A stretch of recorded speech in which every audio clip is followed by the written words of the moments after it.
Ladies and gentlemen, we are beyond 1 o'clock. I was assured that we could have the room until 1:15, but I'm looking at Isolina. Do we have time for one round of questions? And if so, how many minutes is that? The interpreters were actually, they are very kind because they were until 1. You can take a few questions, you can? Okay. Quickly, but very quick, very it's to the 5 point. minutes, I understand, so I'll take 3 questions. There can also be assigned to the panelists of this morning as far as they're still around. I saw a first hand over there. Yes, please. Mission Bureau d'études Ellipse. Verrez très rapidement un ministre camerounais. Very quickly, Cameroon Ministry will say we will cancel exportations of beans, cocoa beans, because chocolate will have to be produced in the countries. And second question, why don't you create an OPAP of cocoa by uniting different countries, and you will then be successful? Okay, that's the first. Second question. Bonjour, je m'appelle Mamadou Alpha Diallo, je viens du Sénégal. Bonjour, je viens du Sénégal. C'est pour Cécile Bio. It is for Cécile Bio.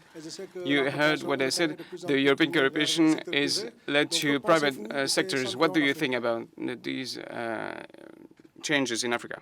Okay, any third question coming up? Yes, on the very far right. Yeah. Okay, please go ahead. I would prefer to intervene the last because one of my remarks is going to be a reply to the person who has just formulated the question to Cécile. Then so we wait for a moment with you. One question on the left-hand side, that's the last question, yes. Bonjour, moi je parle un peu en Hello, français. I speak French. My name is Marie-Claire Moussamba. I have an organization, the Kokage. I also represent the NGO UTA in Congo. My question is the following. I would like to know what you plan for Congo, because Congo has more than 80 million of arable land, hectare of arable land, and a few percentages can be workable. So the Congo is very important for the region. So what are your plans? So we never hear about Congo. Thank you. Okay, and there was one question from this morning still pending, so please go ahead. Yes. Thank you very much. My name is David from DevGrad. My question is actually for Anna from Oxfam, which actually also filter into Komi Agboko's question as well. Now, during the morning session from your presentation, I think there was a kind of sustainability indicators that you actually showcase. And then the numbers there, the percentages was actually lower than 50%. Now, from my own kind of knowledge, if these are sustainability indicators, I think, and we have to look at fair trading, which actually Oxfam actually stand for.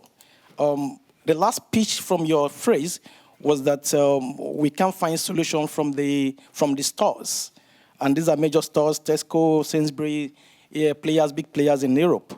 How can we ensure that we, the small orders, how can they actually, I believe that these prices can actually be passed through, and they can have fair share of what they are selling. Just exactly how Komi already explained, because it's not fair, for these small order farmers to actually get lesser than what actually, what they deserve. So from that angle, I think we couldn't have the solution in the morning.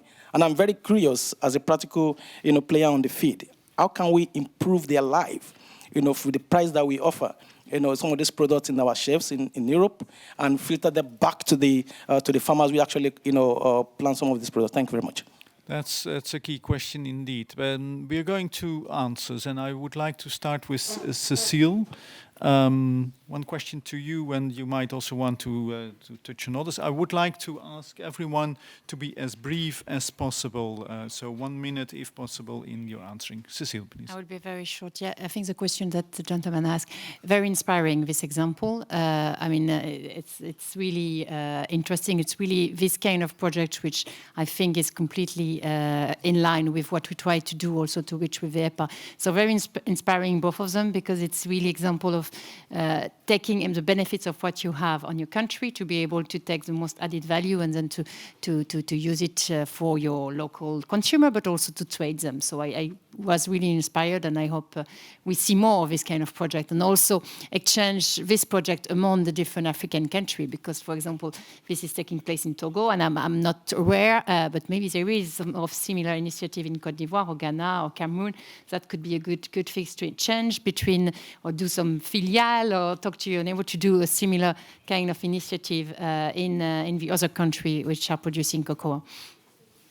Thanks. Komi, I think there were several questions to you, so I'll give you 2 minutes, which you probably need anyway. So it's, Our first question I would like to address concerning the producers' organizations. It exists, ICCO. But the question I want to ask is that when we talk about trade, the trend is not by putting the people in the center of the trade. It is about speculation. So my question is, investors, even if they want to invest in Africa for positive projects, they always have limits. And do they want to lose that? We began in 2014 until 2018. We always lost. You don't earn money because it wasn't our goal. The goal was to create jobs, to make sure that we will be able to live, because we understood that no one thinks about us. No one thinks about the producer. No one thinks about their survival. And what is worse, the product thinks not for their survival, but not because it was imposed to them. It was in case for cocoa, which is a rental product. I talk about the producers. I talk for these SMEs that don't have a chance to stand here. But the reality is different. So if I have to talk, I'll talk as if I was the cabbage. In the whole process, this is the question. So this is an example. We have a price for the cocoa farmer. We pay the double of the price of the market. We attacked us. Exporters attacked us. People attacked us. And our partner with Japan attacked us. He said, yeah, but the price, the product is a bit expensive. But could we drop the price? Okay, to drop the price, but then let's drop your commission's price. So even if you want to do this, why? The cocoa farmer cannot extend his land, but you can always multiply the products you buy and earn more money. So this is the reality. And I would like that you realize that there is another way of thinking about regional and intra-regional trade. In African countries, where communications between Benin and Togo are not easy, even if we share a border, the policies are not the same. We produce, our products are more for exportations outside of Africa, where the conditions are better than the exportations into the African countries, where it's hard to have enough for the products. What has been asked. Thank you very much. This is very interesting, and I think it is a talk that we cannot finish in this room. We'll continue having it and interrogating each other on that. Yes, producers really face a lot of challenges in Kenya and also in other African countries. Even if they are put in producer groups, you know, they're not all at the same stage of thinking. They're not all business people. They cannot even understand the mathematics. Can you imagine those people who have gone to the universities cannot understand the mathematics? What about those poor producers down there? So it is about time that we also relook at the way we interrogate the consumers. Sometimes we just take them a project and they do it. Then by the end of the 3-5 years of the project, they go back to square zero. Why does that happen? Have we ever asked ourselves that question? It's because, of course, they'll go into a project so they've been told to get into it.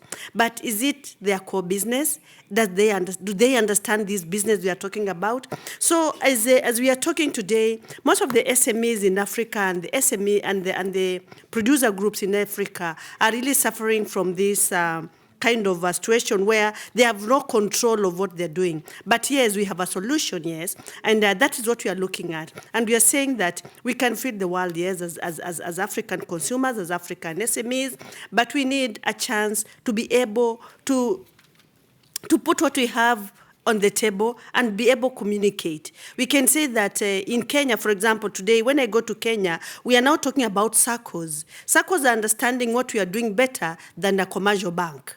A SACCO is where people come together and they start putting money on the table. It's a slow journey, but we are going to get there. So I also still thank all of you for all the efforts that you've done to be able to raise us to that position. But what we are saying is we can do better. As SMEs, we are really having a lot of challenges, but I know that we have been able to make it. And as I tell you today, it is only the SMEs that will be able to feed this world. If we are looking about food security, we are looking about economic security, it is only the SMEs and the small producers in the world. Thank you. Thank you. Hannah, a direct question to you. You need a microphone. Anna. You can come to the fore, yes. And afterwards, Christina, I come to you, and then there's a final message from Antoine as well.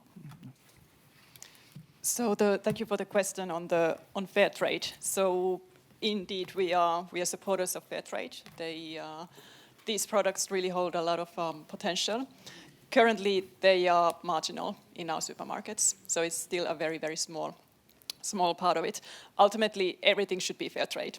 While we are waiting to get there, supermarkets and other actors in the supply chains, they also need to understand what's happening outside of the products which are labeled as fair trade. So it means that they recognize in all of their supply chains what are the human rights implications, what are the farmers' implications, transparency, accountability issues. So they need to get interested in these issues, understand them, and then address them. And that's both for fair trade products and for everything else that they are dealing. While waiting to get there, that may take still some time, it's important in producer countries to take action in public policies to continue to support farmers, and that's where obviously the European Union also has a role. So fair trade, yes, it holds a lot of potential, but we need to look into what else is going on outside of fair trade as well. Thank you.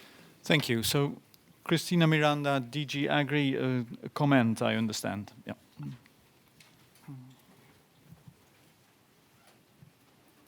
Thank you. Well, it's actually two comments. I would like first to refer to the Common Agricultural Policy, and secondly, I would like to give you additional information regarding the work of the Task Force Rural Africa and why this is very significant to promote the kind of initiatives like ROSE and COMIS projects, which are indeed very much needed.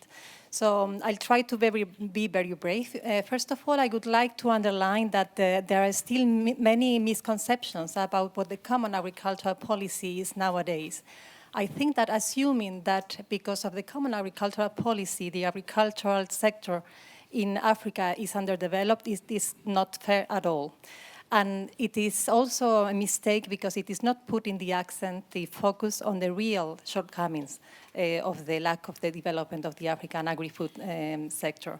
So I would like to make reference to that. As Professor Matthews has explained this morning, the CAP has undergone a very substantive reform process, and nowadays it is basically payments to the farmers are not linked to production. So it is basically a non-market and trade distorting policy. I think this is very important because our exports to Africa, and I will make reference particularly to the dairy exports to West Africa, they are not subsidized. We have abolished export restitutions already a while ago. These trade deals are responding to operations between trade operators, and it is responding to an increase in demand in West Africa. So this is very much driven by a significant demand of food, particularly of basic dairy products, which are very important for the food security of children, particularly. So it is not because we are exporting, it is because Africa is importing, is in need of these products. This is the focus. And even if we, as Europeans, we would cease our exports to West Africa, this, Africans would be importing from other global players. So I think this is very important to be flagged because if there is any concern, it is not because of the CAP, I believe. So in any case, we're very much open to address this situation. So as has been recommended by the Rural Africa Task Force, we are willing to discuss these kind of issues in the framework of a multi-stakeholder dialogue platform that we are willing to set up on an ad hoc basis. So we will very soon organize a specific one to explore, to examine what's going on with the dairy exports to West Africa, to look at it more carefully.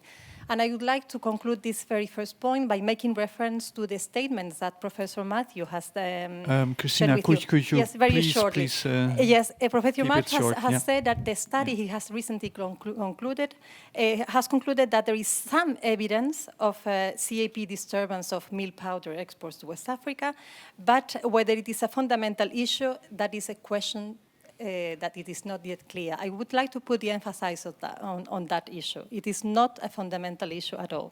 Well, the second thing I wanted to share with you on a more constructive tone is that 1 minute, please. Yes, very short. That on the basis of the conclusions of the recommendations of the Task Force Rural Africa, the Commission is working very hard in order to translate these recommendations into very concrete actions that will have a very concrete impact on the ground. So the Ministerial Conference in Rome approved an action program that we are working on together with our member states and with the private sector.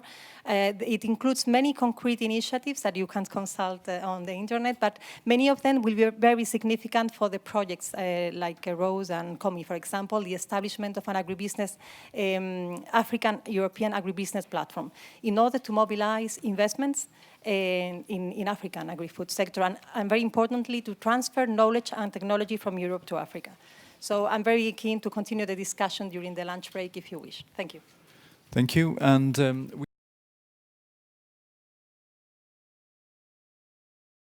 we started this morning with a presentation on the Africa Agriculture Trade Monitor. Antoine, you have a small message for you on what comes up for next year. Yes. We've started to work on the 2020 ATM report. It will be released early September 2020 with many African authors and updated data and also new indicators, but also two focuses, one on the Southern Africa, what happens in terms of agricultural trade, but also a focus on informal trade with very interesting initiatives from Benin, from West Africa, SEALS, Burkina Faso, and also from Uganda. Thank you. Thank you. And I would like to thank everyone for participating, for listening. I'd like to thank all the panelists. Once again, a big thanks to Isolina and her team, but certainly also for the translators who did 30 minutes more than was agreed. So many, many thanks. Okay, and then it's... Thank you very much, Wim. Thank you to you as well. Thank you to all of you.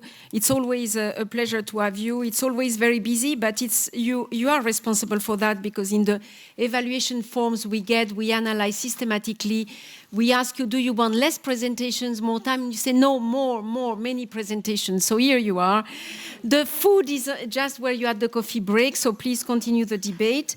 I want also to announce we will follow up by email that my colleagues from GIZ will have also an EU-Africa trade event on the 20th of November. We will send you more information as well as the registration. And yes, if you have more, our speakers will be with you so you can interact. Thank you very much, and look at our website for all the resources you need. Bye.